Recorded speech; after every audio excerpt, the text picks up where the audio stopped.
Hello, man. Hello, MGTOWs. Hello, man. Let's take a minute here. Just stop and pause and let's do it right way. Go your own way, man. Go your own way, man. All your Simpsons are forgiven. That's usually how we start these things. Hello, Wookiee. My lives matter. Hello, everybody that's going to show up today. Today, I think we're going to talk a little about philosophy, and one of the main questions that go across my head every time someone says, "Oh, MGTOW is not a movement; it's a philosophy," and then I think. Well, tell me about that philosophy. And most of the time, no one ever does, and they'll leave it up to other guys to do that, and we never get it all sorted out and everything. So I figured I'll take some time today to kind of briefly go over everything, hit points, the words we use, why we use the words we do, language, ontology, epistemology of MGTOW, stuff like that, and we can discuss it and we can talk about it and do things like that. And that's important in MGTOW. Tell me if my sound is coming through this mic. You should hear a clunk, clunk, clunk. And if my sound's coming through okay, let me know about that. And if it's not coming through okay, let me know too, because I can't see in this thing here. So what we're going to do is we're going to take a look at philosophy. What is a philosophy? First thing you have to ask yourself, and that's the questions we need to get by sometimes. Philosophy is systematic and critical study of fundamental questions that arise in everyday life. Why war? Why this? Why do people do what they do? Why do people say things? What is the nature of reality? What's the external world? Is there a God? Is there not a God? What's rational? What's purposeful? What's social? What is this social thing we have to deal with? What's feminism? There's a lot of questions in here.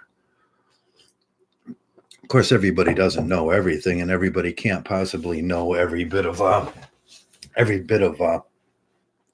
knowledge in the world. So when we do this MGTOW thing, we say we have a philosophy, and I think we do have a philosophy. I don't think it's really written down and everything, but we'll just go over some of the things, and we'll ask ourselves, what does science provide for us? What doesn't science? What's metaphysical? What are theories? What are the MGTOW theories?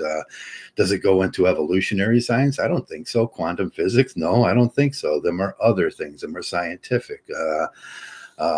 What's the basic philosophical understanding and approach to MGTOW? Is it relative or is it subjective? Is it objective? There were some hard questions, and so we'll just go down some of the basic. Some of the basic words today, and some of the basic ideas, some of the analysis that we've come up over the years.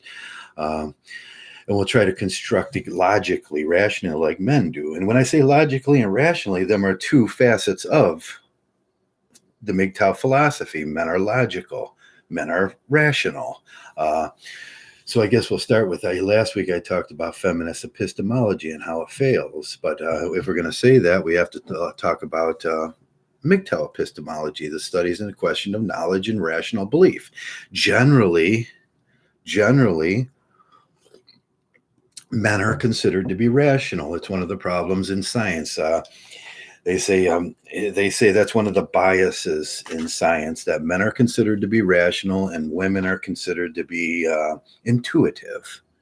And both of those things are based on opinion. I think rationality, if a person is rational, most of the time biases come in rationality, and someone says what you want to hear, you'll go, oh, that guy's super rational. Intuitive is something intuitive, how you feel or something. So that's kind of an opinion too. So when we talk about beliefs and general beliefs, epistemology of MGTOW, what traditional questions have we posed to the world? Are we being lied to? That's a good question. It's a good philosophical question. Are we being lied to? Is the world just a dream or a hallucination? Is there a matrix? We believe that there's some sort of matrix in MGTOW, but we believe it to the Latin of the word that goes down to the gynecology. The bones myth within the womb is what we talk about when we talk about the matrix. And that's the actual meaning of the word too. Because MGTOWs are rational, we sit and we figure these things out. Let me see who's all in we don't have no one in, so I'll just keep on going and everything. I didn't figure there's going to be a lot of people. I'll just put this up and we'll go over it. I just wanted to drink some tea and talk about one of my favorite subjects, and that's philosophy. You got the same cup, but mine is a tomato. I got the tomato one too. I got all 4 of these. I love these cups because they're big and they hold heat well. They're made for soup, I know, and I drink soup out of them a lot too. When I do my soup, I'll drink them out of these, and plus they're cool because they're dated. I think these are dated 1972 or something. But it's my favorite cup. I busted the handle on that one and had to glue it. So when we talk about philosophy, what are we talking about? We're talking about words everybody should know. Epistemology. Epistemology is the questions about knowledge. Can 2 people have the same exact evidence of something, or 2 people are going to think different? And that's when we talk about incommensurability. I talk about incommensurability. When you're talking about epistemology, you have to talk about incommensurability. 2 people are not going to have women and men are not going to have the same ideas on things. But as today, we're just going to talk about MGTOW in itself. And one of the big questions that we ask when we see these opposite beliefs is the question, do I know something completely rational about these things, about MGTOW? The epistemology of MGTOW is, do I know something completely rational about something? I can rationally maintain confidence and believe about this thing, and this thing would talk about practical risk. Practical risk is probably the epistemological question. And if I believe all the traditional things that are told to me in this world, does that put me at risk? That's a good question. It's a MGTOW question. I think it's the original MGTOW question. Does this put me at, if I do these things and I believe falsely about these things, could I change or maintain confidence in that belief that these traditional things will keep me risk-free in life? No. The question is no. So MGTOW epistemology would be simply talking or simply asking the question, do these things put me at risk in life? Do the traditional things that I'm taught and told about religion, about metaphysics, about women, about mating, about childcare, all these things, about me being a father? I simply ask the question, is there really a thing as father? What do we do? Or is that just a made up word to hold us as debtors into a bigger social belief of sexual cryptis? And that's a good question. We bring in science into it. So our epistemology is practical risk. And if I believe all the things that traditionally I am told in this world, will that put me at risk, or will I seem to be able to evade the risk using well-informed information, unbiased and diligent? What's the conclusion on that thing? Yes, we believe that it keeps us from risk, and that would be the epistemology of MGTOW. Risk.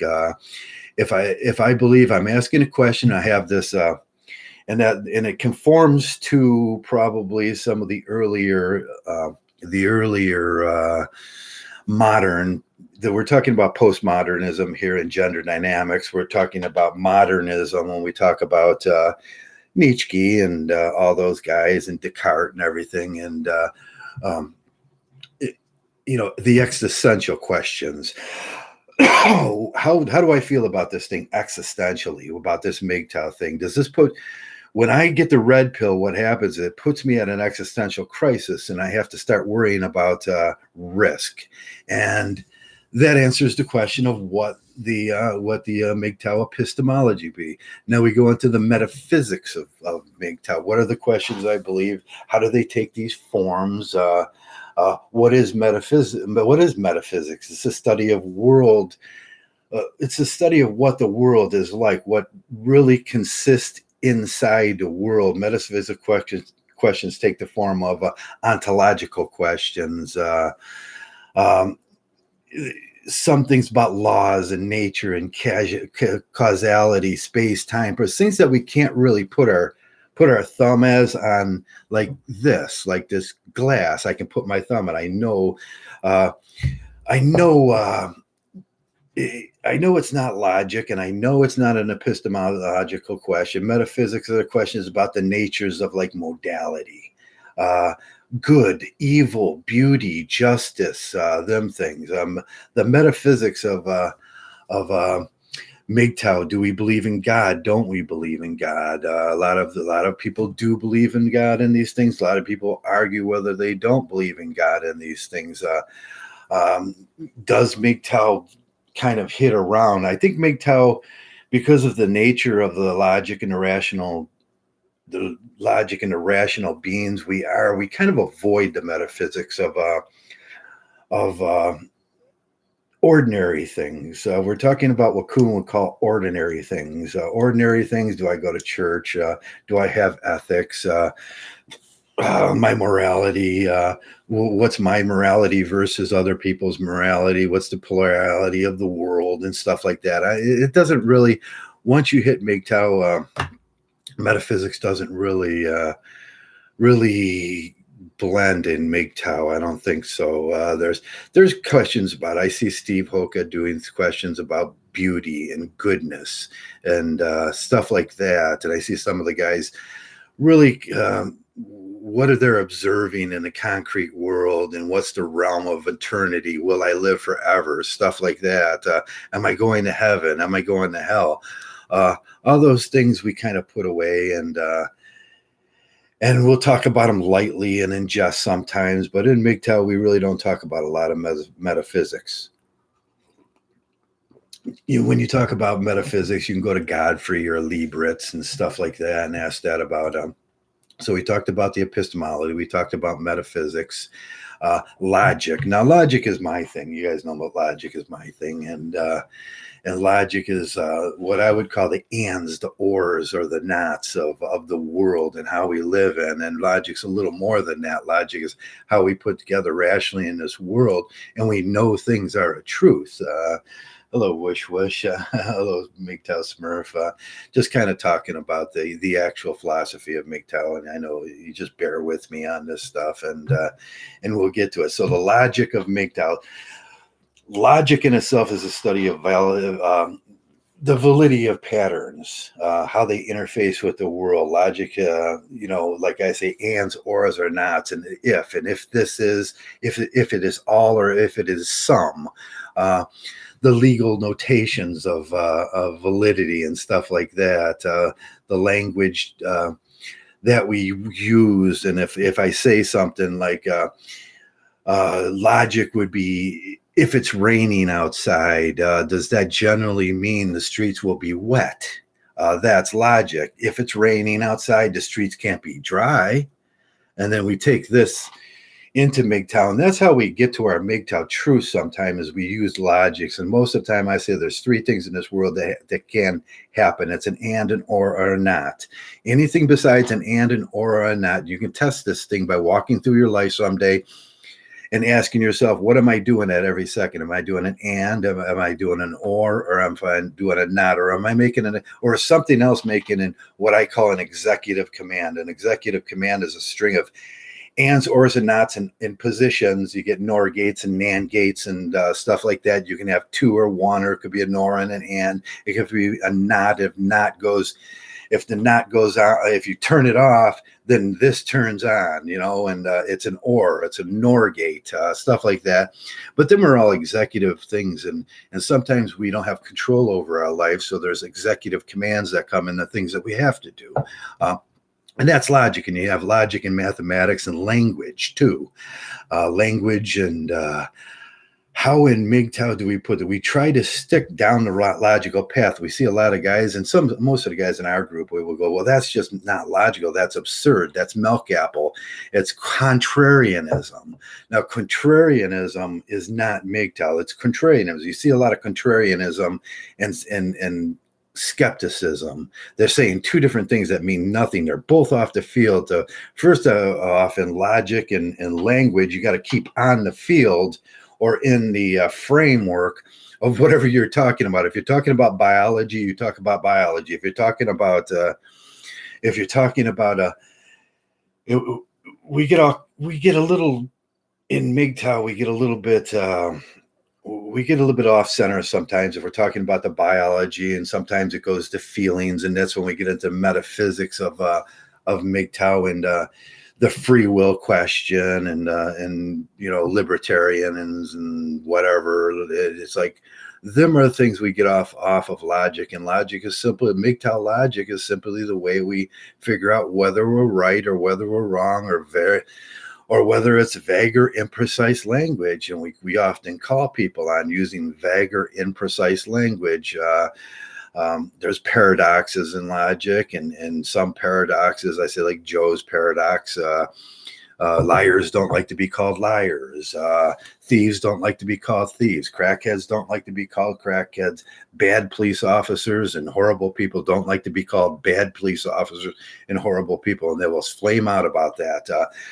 But in most cases, them are true. If it's a thief, it's a thief. It's a liar, it's a liar. We use a certain brand of logic in MGTOW, and we'd like to stick with those things. But sometimes logic is hard to follow at a moment's notice. At any time in the world, you're asked to be a logical person, and I think MGTOW helps with this. It works us through these certain truths in life, and if something's vague or if something's undecisive, we have to we fall back on our epistemology, which is is this thing going to put me at risk? Is this thing going to hurt me? Is this logic that, I'm sort of a Baconist. I just kind of go with things in life sometimes. But I have to ask myself sometimes at some point during this thing, is this going to put me at risk? And then the epistemology comes in of MGTOW, and I have to put it up and I have to look at it and weigh it up. I weigh these things up. I'm going to want to have fun, but I don't want to be at risk. And I start weighing up. And we do this with women. I want to have some fun, but I want to keep the risk out of this, and I want to do it this way. That's the MGTOW epistemology versus the MGTOW logic, which gives us those scales and those balances we use in MGTOW to do our MGTOW, to do our MGTOW philosophy and everything. So we work very well in logic. Political philosophies and the philosophy of language. Political philosophies are the concepts and values associated with political matters. How does your philosophy in MGTOW? I think.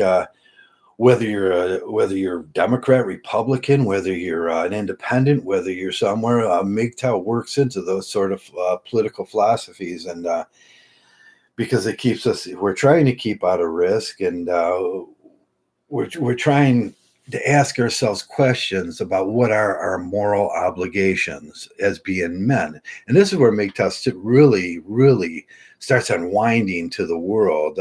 What is the moral obligations to be? Is the law right on male moral obligations? Are you the protector? Are you the provider? Are you the slave? Are you the thing that holds up this world on its back? And you never ask questions about this. Are you Sisyphus? Are you constantly pushing a boulder up the hill to have it knocked back down? How do our laws affect? This is more when our MRA kind of side of MGTOW comes up. We have these political views that go deep to the heart of laws and moral obligations and logic, and some of our political views in MGTOW rub against the traditional views, the unoriginal. Traditional is synonymous with unoriginal. They're very unoriginal. They rely on the traditional, so they do these things over and over and over again. Men do these things in that mating process and the process of what is told to them over and over again, and we argue with these things in MGTOW. We say, I would say, geez, father is not a real thing. That has real profound influence. That would have real profound influences if the law ever had to look at why they use the word father. And they do this, but somebody always says, no, we can't ask those questions because it would put the law as it is, at least the Health and Human Services laws as it is, under a microscope if we ask these questions. But MGTOWs, we're logical, we're rational. We have political views on these things. And so far, I think out of the 4 major types of philosophy that we talked about already, MGTOW hits 3 of them. The metaphysics, a little bit of, it's a little bit iffy on metaphysics, whether MGTOW delves into those sort of things, because it is so damn rational. Political sciences also delve into, they delve into gender politics, and they delve into,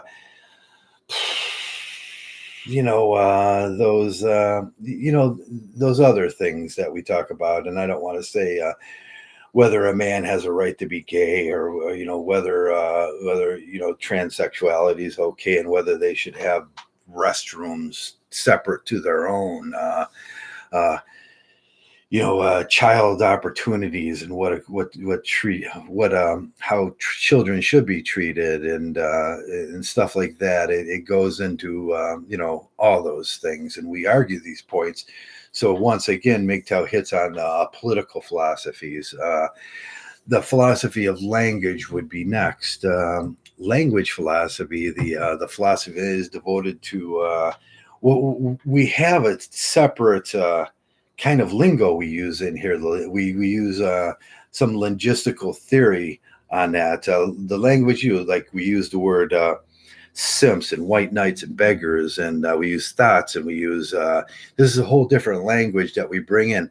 Each one of those singularly things singularly, they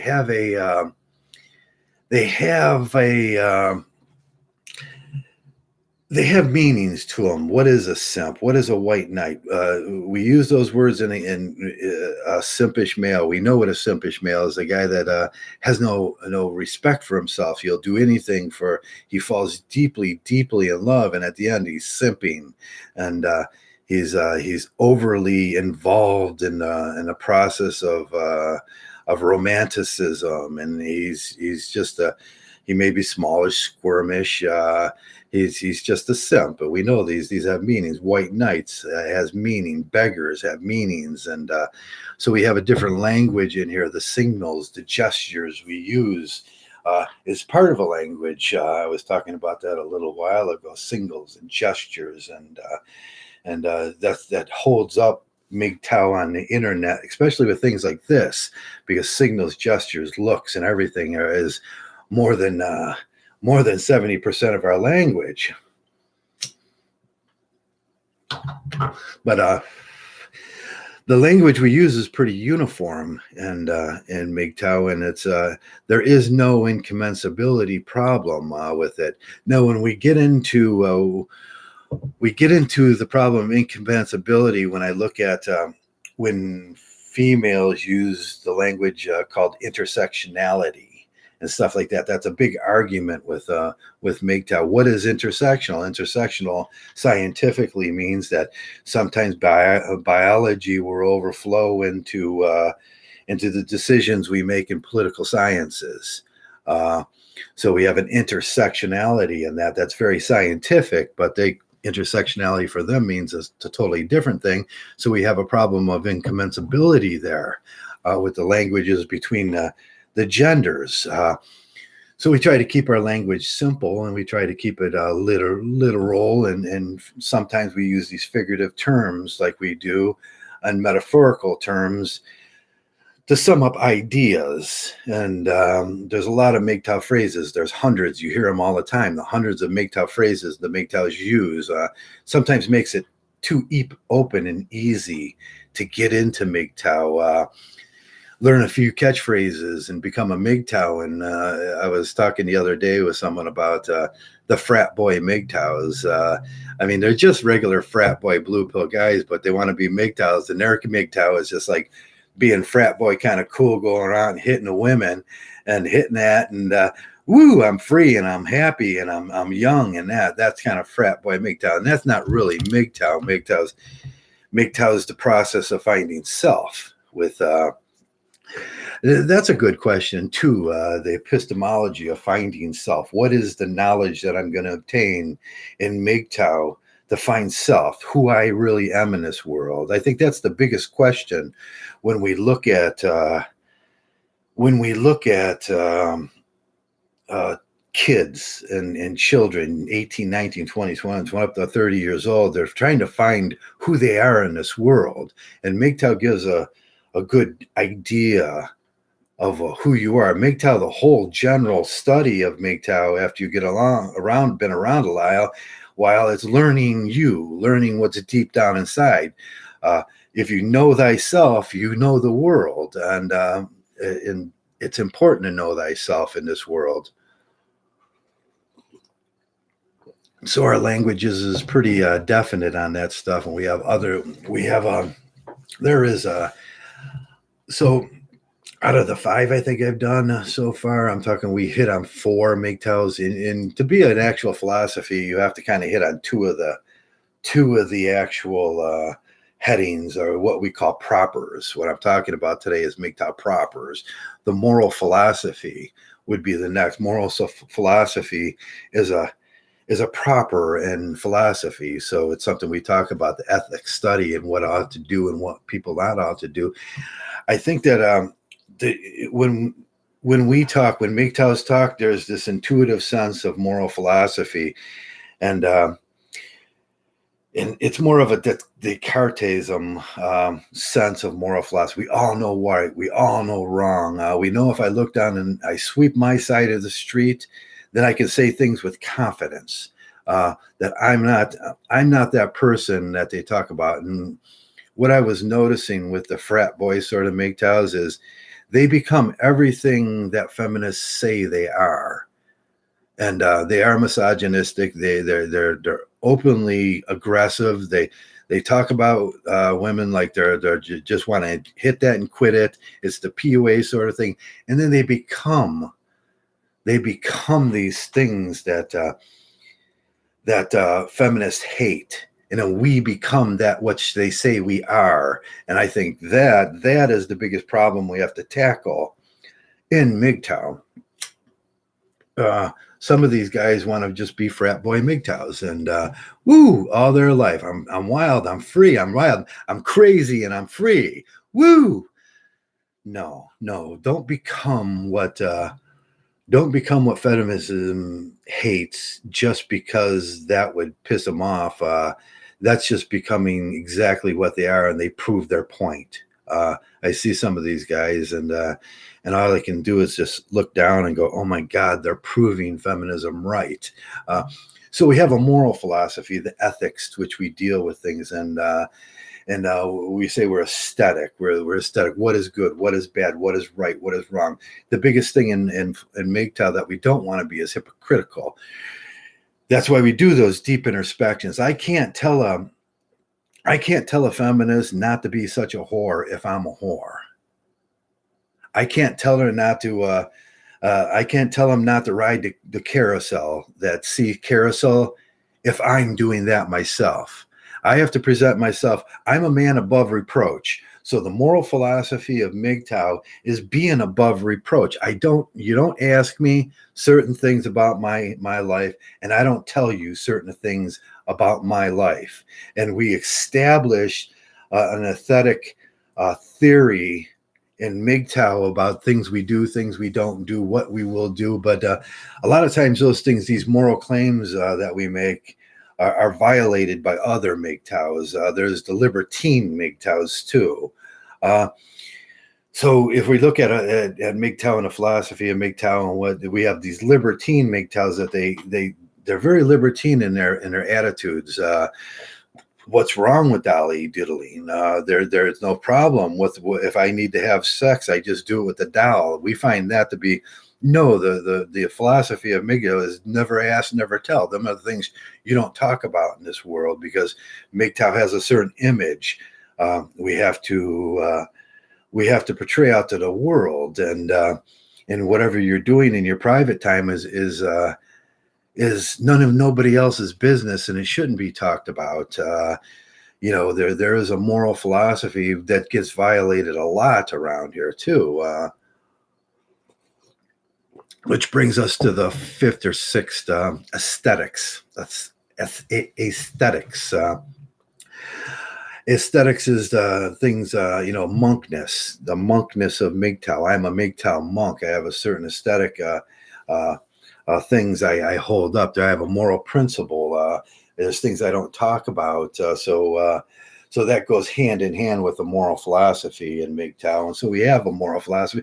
So we pretty much, on how many I went through, let me go back and count. There's 1, 2, 3, 4, 5, 6. I talked about 6 facets of propers in MGTOW.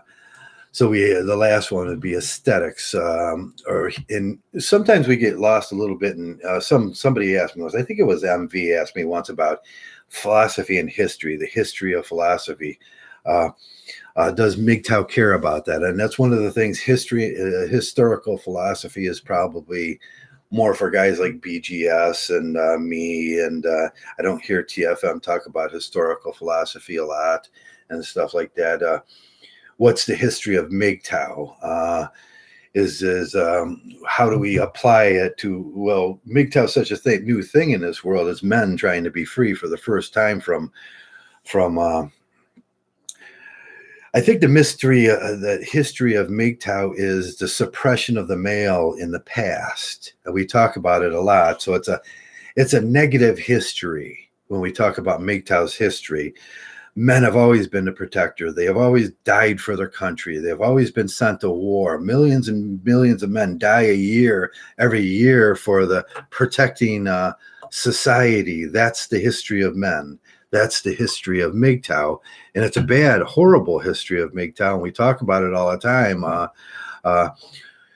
The draft and before the drafts, they would just come and take men and make them fight for a cause and stuff. And that's the history of masculinity. That's the history of MGTOW, and that's important. And for our brothers and more brothers and our black brothers, the history of slavery, the history of their history, their things that's very important to them. So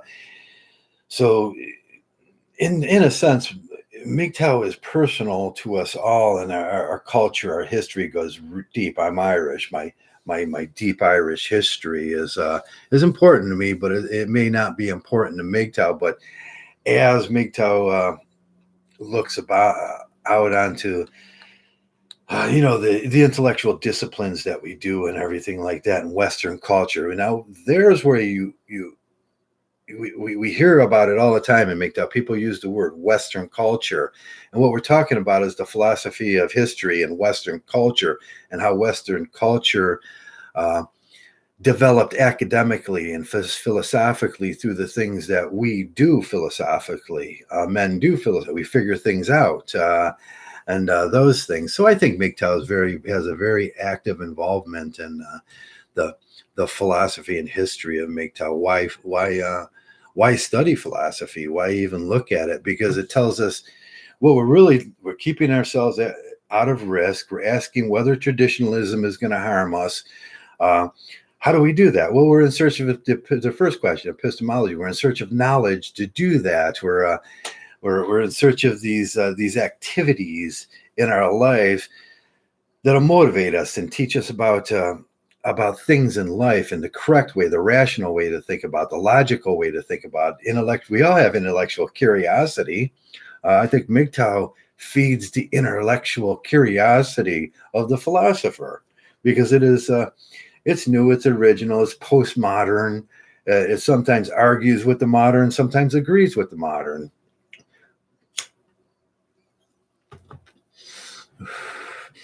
And it answers the real questions in life. The who am I? Who am I really? What am I? Why am I here? Am I here to serve females? No. Am I here to be a man? What is the meaning of masculinity? What are these things that I'm supposed to be? And that's where MGTOW really digs deep down into these things and why a philosophy? Why a MGTOW philosophy? Because we dig deep down into the soul of the man, and that's a question that should be answered. The soul of do people have souls? And it's a metaphysical question. And MGTOW, what's deep down inside of me? What am I truly? Rather than what am I? What does society say I should be? Because society says I should be a worker. A matter of fact, the definition of men, is up to the early 1600s. And if I showed it one day on my pocket Vito, I have a pocket Vito from here I keep from 1916, and under the definition of men, it said a group of workers. That at that time, men were considered a group of workers. But does that define you as a person? Or are you much more individual than that? Am I a group of workers? Am I a group of ants? Yeah, philosophy answers those questions, and MGTOW philosophy definitely makes you look deep down within your soul. You sweep your side of the street, you become a better man. You become a man above reproach, and it can give you these things, and then you can start asking questions to other people based on your philosophy. We can't, like I said, we can't be hypocritical in here. We can't tell women to stop being such whores and stop riding in the seat carousel unless we're above reproach.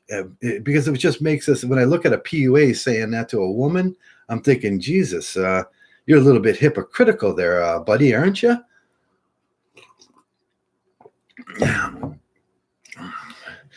Hello, MV. Hello, Wish. Hello, MPJ. Hello, MGTOW Values. Hello, MGTOW Thread. Hello, everybody. Hello, Johnny Midnight.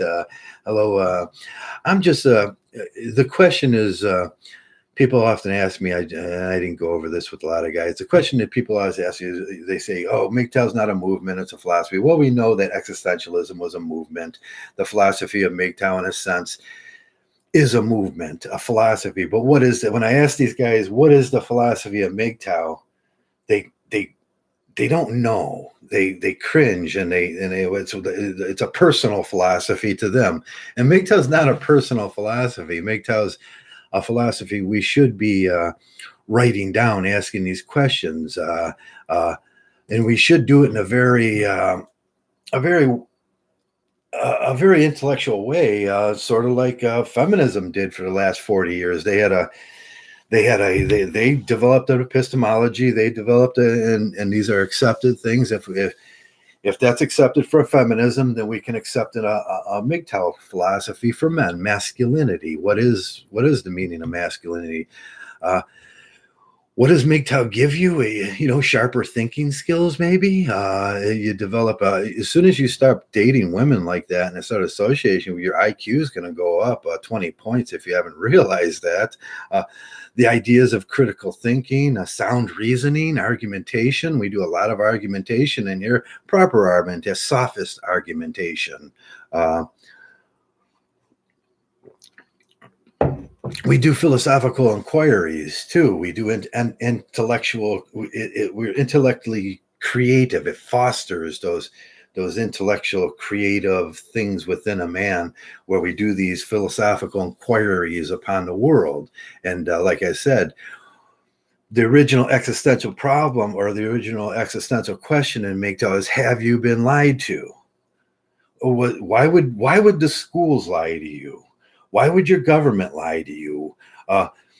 We ask these questions of the MGTOW philosophy because we feel like we've been lied to. So the question, why would they lie to us, would be the obvious next question. Well, to get the male labor out of you. 20 to 30% of every society ever has been and ever will be laborers, will be someone's got to do the work. Someone's going to have brains to build those bridges. Somebody's got to build the housing for the nesters and the breeders. That's men. So yeah, they lie to us to extract our utility. We say that all the time. They want to extract the utility of the male, so we can identify it, keep ourselves out of risk. We don't want to be those people that they extract. We have these critical ideas with our sound reasoning and our argumentation against slavery. And that's why we MGTOW. Keep ourselves out of risk. We keep ourselves in risk, and does include becoming subservient to the health and human services system of your prospective country, because you got a divorce and all of a sudden you got to take care of other people, and that's a slave. They get a slave. MGTOW keeps you out of those risks. Identifying the problems with being men. We sharpen our skills. Philosophy is going to help. This MGTOW philosophy is going to help you with your career too. We talk about this all the time. Sharper thinking men rise to the top. More aggressive men, more masculine men will rise to the top. The MGTOW philosophy will help you with those things in your life. Whether you become a PhD, or whether you just go post-grad, or whether you go whatever you do, whether you stick around the trades and everything, them are skills that MGTOW is going to help you with, because you have a philosophy that aggressively keeps you out of risk, puts you on the right path, leads you in the right direction, gives you moral ethics and character, and basically gives you a lot of answers to a lot of questions in life.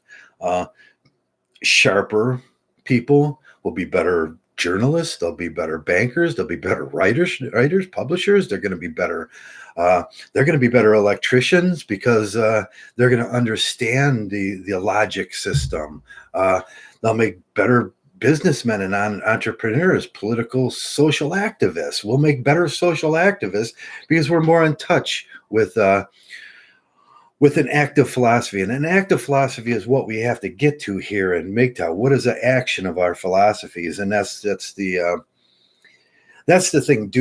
How do we put these things in action? How do we move these things forward? How do we do that in MGTOW? And we're such a new philosophy. We need to do this, but I think there's a word list, and there's a that we have to work on, and we have to work on the epistemology. We have to work on the metaphysics. We have to work on the logic of it. We have to work on the political sides of the philosophy, equality and all that stuff, and what it means to us, and the language of philosophy. These are what we call the propers. Like I said, propers in philosophy.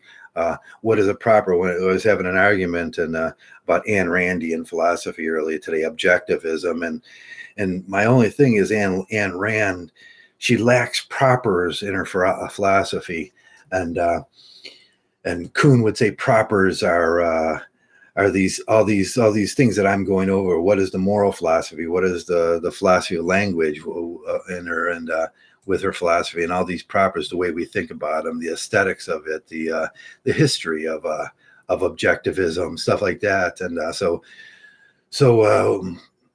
we went over a lot today. We went over moral philosophy. We went over 6, 7, 8, 9 We asked ourselves the question of what does this MGTOW philosophy mean to you? And I think it starts with the epistemology part of it, about risks, about not taking a risk. What would be practical? What are the beliefs that we falsely keep in life that keeps us in that blue pill world?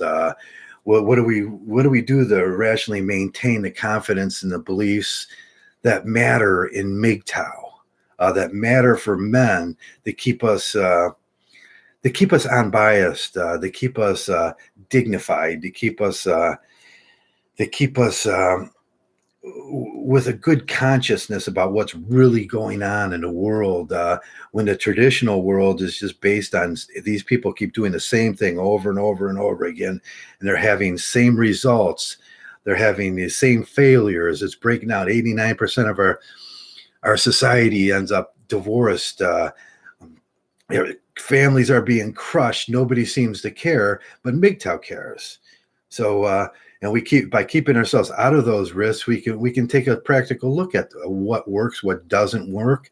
If you're going to slide back into the blue pill world after MGTOW, and a lot of guys do, put your toe in. It's not dive in and get a girl pregnant, and all of a sudden you're under the guise of Health and Human Service, and you want to run out of this country as fast as you can because they're taking 70% of your pay. No, you're going to dip your toe in little at a time in that pool.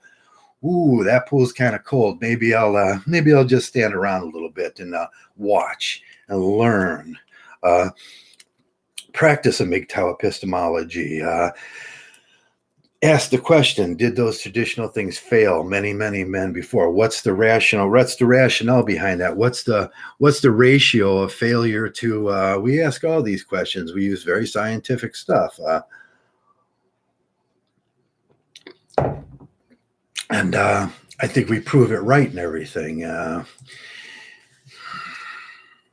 Who's all in today? Hello, Bridges Don't Fly. Hello, Johnny Midnight. Hello, Wish. All the same guys are in. Glad to see you all guys today. And I was out all day. I rode my bike a little bit, but I broke a bunch of spokes on my bike. And I wanted to talk about this a little bit today, about business and why men do these certain things. And I broke some spokes. And as you know, I ride an electric bike now. I've tried to take a jump on it, and I crashed the back wheel down, and I broke the spokes. And so I have to fix this thing. So I says, okay, these spokes are a certain gauge, and they're bigger spokes, and they're a certain length. They're smaller length because you have a bigger hub because the motor's on that. And I called these, and a woman answered. Yeah, a woman answered, and I says, I said, I have a problem. I need to find spokes that'll fit my electric bike. I gave her the brand, the model, and everything, and she goes, "What is spokes?"